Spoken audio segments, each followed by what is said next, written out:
ಆತ್ಮೀಯರೇ, ಇತ್ತೀಚೆಗೆ ಹಣಕಾಸು ಸಚಿವೆ ನಿರ್ಮಲಾ ಸೀತಾರಾಮನ್ ಅವರು 12ನೇ SBI ಬ್ಯಾಂಕಿಂಗ್ ಮತ್ತು ಅರ್ಥಶಾಸ್ತ್ರ ಸಮಾವೇಶದಲ್ಲಿ ಸಾರ್ವಜನಿಕ ವಲಯದ ಬ್ಯಾಂಕ್ಗಳನ್ನು ವಿಲೀನಗೊಳಿಸುವ ಬಗ್ಗೆ ಸುಳಿವು ನೀಡಿದ್ದಾರೆ. ಈಗಾಗಲೇ ಹಲವಾರು ಬ್ಯಾಂಕ್ಗಳು ವಿಲೀನಗೊಂಡಿವೆ.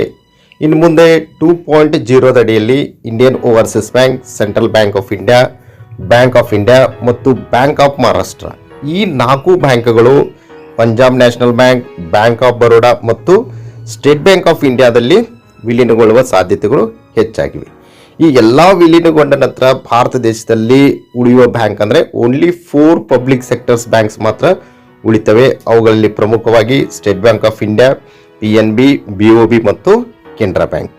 ಸೊ ಹಾಗಾದರೆ ಈ ವಿಲೀನಗೊಳಿಸುವ ಮುಖ್ಯ ಗುರಿ ಏನಂದರೆ ಬಲವಾದ ಸ್ಪರ್ಧಾತ್ಮಕ ಮತ್ತು ಜಾಗತಿಕ ಸಮರ್ಥ ಬ್ಯಾಂಕಿಂಗ್ ವ್ಯವಸ್ಥೆನ ಸೃಷ್ಟಿಸುವುದೇ ಸರ್ಕಾರದ ಮುಖ್ಯ ಗುರಿಯಾಗಿದೆ.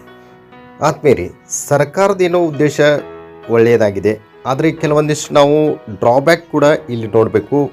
ಪ್ರಮುಖವಾಗಿ ಮೊನೋಪೋಲಿ ಸಿಸ್ಟಮ್ ಏನಾದರೂ ಬ್ಯಾಂಕ್ ಅಡಾಪ್ಟ್ ಮಾಡ್ಕೋತಂದರೆ, ಉದಾಹರಣೆಗೆ ಬ್ಯಾಂಕ್ ಇಂಟ್ರೆಸ್ಟ್ ರೇಟ್ ಆಗಿರ್ಬೋದು, ಬ್ಯಾಂಕ್ ಚಾರ್ಜಸ್ ಆಗಿರ್ಬೋದು, ATM ಚಾರ್ಜಸ್ ಎಕ್ಸೆಟ್ರಾ, ಇವನ್ನೇನಾದರೂ ಒಂದು ಇನ್ಕ್ರೀಸ್ ಮಾಡಿತಂದ್ರೆ ಒಂದು ಇನ್ನೊಂದು ಬ್ಯಾಂಕು ಕೂಡ ಅದಕ್ಕೆ ಅಪೋಸ್ ಮಾಡೋಂಗಿಲ್ಲ, ಕಾಂಪಿಟೇಷನ್ ಮಾಡೋಂಗಿಲ್ಲ.